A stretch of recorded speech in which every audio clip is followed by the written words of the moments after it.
लोकसेवा भवन में माड़ माड़ रिल्स प्रसंग को नहीं उद्वेग प्रकाश कले आईन मंत्री पृथ्वीराज हरिचंदन। लोकसेवा भवन में कार्य करुवा व्यक्ति हुंतु कि बाहर लोक हुंतु सेठारे रिल्स कौनसी अवकाश नहीं। यह ठीक कथा नुहे। आगकू गृह विभाग लोकसेवा भवन सुरक्षाकर्मी को तागिद करिबो।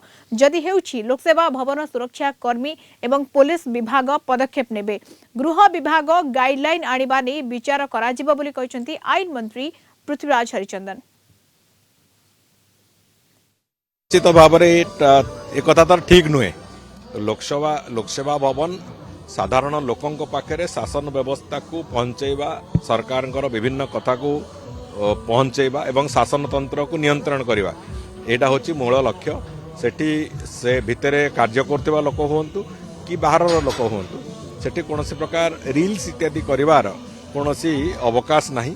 तेणुक मु भावुची से कथा जदि होउची निश्चित भाव में आमर सिक्यूरीटी एजेंसी जो मैंने अच्छा से माने समस्ते से कथा को देखिए। वास्तव में एभली कथा न हो आम समस्त इच्छा एवं से बाबद गृह विभाग तार निश्चित भाव में आगामी दिन में जहाँ नीति निर्धारण कर लोक मैंने मानिकी चलिए।